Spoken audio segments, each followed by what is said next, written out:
तो hello guys, आज हम एक्सप्लेन करने जा रहे हैं the legend of sword domain episode 2 season 3।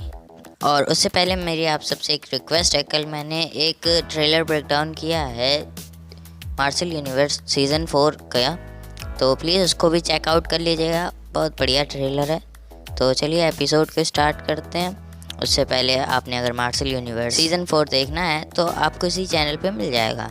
तो बिना देरी के स्टार्ट करते हैं एपिसोड को। उससे पहले मेरी आप सबसे एक रिक्वेस्ट है, प्लीज़ इस वीडियो को लाइक कर दीजिएगा। और अगर आपने the legend of sword domain का पिछला एपिसोड नहीं देखा तो आपको प्लेलिस्ट पे मिल जाएगा। तो चलिए एपिसोड को स्टार्ट करते हैं। उससे पहले एक रिकैप ले लेते हैं। जैसा कि पिछले एपिसोड में देखा था कि हमारे हीरो की उन सारे लोगों से फाइट हो रही थी और एक गॉडेस ने आके उसकी साइड लेकर उसको बचाने की कोशिश की थी। इसके बाद कुछ लोग उसके खिलाफ थे। और अब एपिसोड के स्टार्ट करते हैं। अब हमें बताया जाता है अनडेड हाल के मास्टर फेरी क्वीन पर अटैक करने के लिए आ रहे होते हैं और वो अपने फ्लैग का यूज़ करके काफ़ी सारे हेड से अटैक कर दिया था। और फेरी क्वीन भी उनको रोकने के लिए अपनी पावर का यूज़ करके एक फ़ैन को लगाती हैं और काफ़ी सारे फ़ैन फेरी क्वीन अपने फ़ैन से अटैक कर देती हैं, जिससे वो सारे हेड तो डिस्ट्रॉय हो जाते हैं। लेकिन फिर वो अपनी पावर से एक बड़ा हेड बनाता और फेरी क्वीन भी अपनी पावर से एक बड़ा फ़ैन बना के उस पर अटैक कर देती हैं और फिर वो अपनी फिनिक्स पावर का यूज़ करके उस पर अटैक कर देती हैं। लेकिन उन दोनों के अटैक डिस्ट्रॉय हो जाते हैं। इसके बाद फेरी क्वीन उससे गुस्से से कहती हैं, तुम इस लड़के को क्यों लेना चाहते हो। इसके बाद वो डेविल भी कहता है, मैं उसको अपने सेक्ट में मिलाना चाहता हूँ। और फिर वो कहती है कि ये तो हमारे बीच में लड़ाई थी, फिर तुम क्यों बीच में आ गए हो। तभी लिu युआन भी सोचने लगता है और फिर तभी वो कहता है कि अगर लिu युआन तुम मेरे सेक्ट में आ जाओगे तो मैं तुम्हें एक एल्डर की पोजीशन दे दूंगा, जिस पर लिu युआन भी सोचने लगता है। इसके बाद और फेरी क्वीन भी कहती हैं, तुम्हें मालूम है कि उन लोगों ने हम पर हमला कर दिया, फिर तुमने भी हमारे ऊपर हमला कर दिया। कहती हैं कि इसलिए हम इसकी रखवाली नहीं कर सकते, इसलिए ये तो ठीक ही होगा कि तुम उसके साथ चले जाओ। जिस पर वो भी कहने लगता है कि ठीक है, मैं भी देखता हूँ। और वो लोग ऐसे ही बातें कर रहे होते हैं, लेकिन तभी वो लोग एक दूसरे से फिर से लड़ने लगते हैं और कहते हैं कि मैं इसे ले जाऊँगा, मैं ले जाऊँगा। बस ऐसे ही बातें हो रही थी उन चारों के बीच में। और वो चारों की वेपन से एक दूसरे से लड़ रहे होते हैं कि नहीं मैं ले जाऊँगा।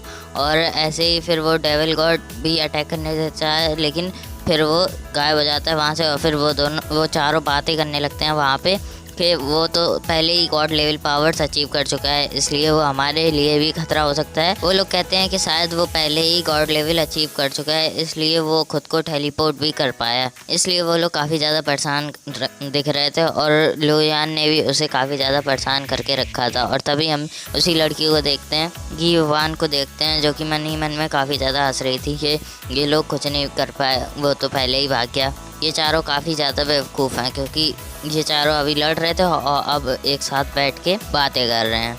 इसके बाद वो लोग तो वहाँ से चले जाने लगते हैं और तभी हम उसी लड़के को देखते हैं, लिu युआन को, जो कि कहता है कि अपने सैनिकों से कहता है कि तुम पूरे वहाँ पे फैल जाओ और देखो कि अगर वो कहीं पे मिले तो मुझे ज़रूर कहना, बताना, और मैं उसे अपने मास्टर के लिए ज़रूर पकड़ूंगा। और पाँचों सेक्ट में इंफॉर्मेशन भेज दो कि लिu युआन हमें चाहिए, इसलिए वो भी सैनिक वहाँ से चला जाता है। अगले सीन में हम लिu युआन को देखते हैं, जो कि एक अलग ही जगह पे पहुँच गया था, जहाँ पे वही मास्टर उसको दिखते हैं। वो मास्टर कहते हैं कि तुमने बहुत ही सही किया है, उन मास्टर से खुद को बचा के यहाँ पे वापस आ गए हो। वो कहते हैं, जुयांग बेटा, तुम्हें और ज़्यादा ताकतवर बनना होगा और ज़्यादा पावर को रिगेन करना होगा। मैं 10 सालों से इसका इंतजार कर रहा हूँ कि कब तुम खुद को ज़्यादा से ज़्यादा स्ट्रॉन्ग बना लोगे। इसके बाद एक और मास्टर बोलते हैं उससे, जिसका नाम जुयू होता है। वो कहते हैं कि तुम्हें और ज़्यादा ताकतवर बनना होगा बेटा, और मेरे पास कुछ टेक्निक्स भी हैं जिनका यूज़ करके तुम ज़्यादा से ज़्यादा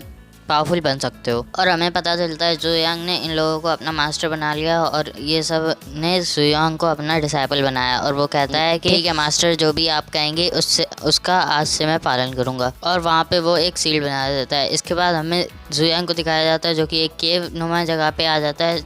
वो कहता है, मेरी सारी की सारी मैजिकल पावर तो बहुत ही ज़्यादा वीक हो चुकी हैं, लेकिन मैं फिर से कल्टीवेशन करके अपनी पावर को और ज़्यादा गॉड लेवल तक पहुँचाऊँगा। इसके बाद जुयांग बाहर खड़ा होकर अपनी एक स्प्रिट निकाल लेता और उसको एक स्वॉर्ड पकड़ा के कहता है आज से हम यहीं पे प्रैक्टिस करेंगे ताकि हम और ज़्यादा स्ट्रांग हो सकें, और अपने आप को स्ट्रांग बनाने के बाद मैं और ज़्यादा हाई लेवल तक पहुंच जाऊंगा। और फिर वो दोनों कल्टीवेशन करने लगते हैं अपने स्प्रिट के साथ, वो कल्टीवेशन करने लगता है और वहाँ पे वो यिंग यांग कल्टीवेशन के मेथड को यूज़ करके और ज़्यादा पावरफुल बन जाता है। और वो कहता है कि अब मेरे पास और भी ज़्यादा ताकतवर टेक्निक्स आ चुकी हैं। और हमें लू यांग को दिखाया जाता है जहाँ पे उसके पास मास्टर जियांगलिंग आ चुके हैं। वो लू यांग से बोलता है मैंने अभी यहाँ पे हाई लेवल की एक एनर्जी को देखा था, और लू यांग कहता है कि हाँ, एक हाई लेवल की एनर्जी मेरे रास्ते में आ गई थी और उसने मेरे रास्ते को भटका दिया है, और अब क्या आप मुझे बता सकते हैं कि मैं कहाँ आ गया हूँ। जिस पर लू ताई बोलता है कि तुम अब यहाँ पे क्वान सिटी में आ चुके हैं, और ये सिटी इसलिए इतनी ज़्यादा वीरान है क्योंकि ये जगह काफ़ी ज़्यादा डेंजरस है।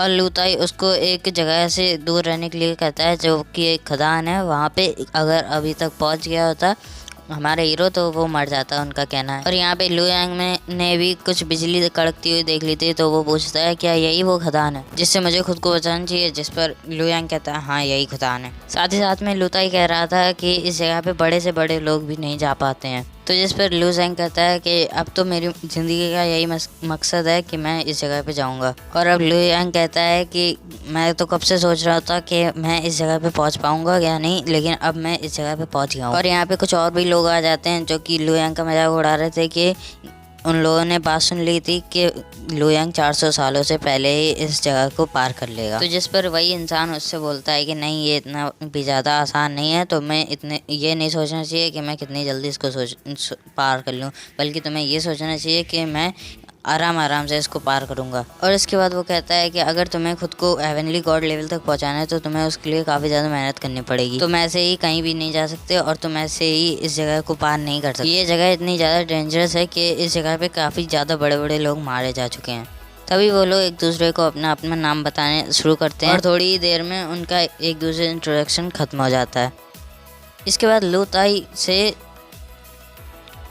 लू यांग पूछता है कि क्या तुम कौन सी फैमिली से बिलोंग करते हैं, क्या तुम कोई अच्छे फैमिली से बिलोंग करते हो जो तुम्हारा यहाँ पे जाने का मकसद है। और इसी के साथ हमारा ये एपिसोड ख़त्म हो जाता है। हमें पता ही नहीं गया कि आगे क्या बातचीत हुई।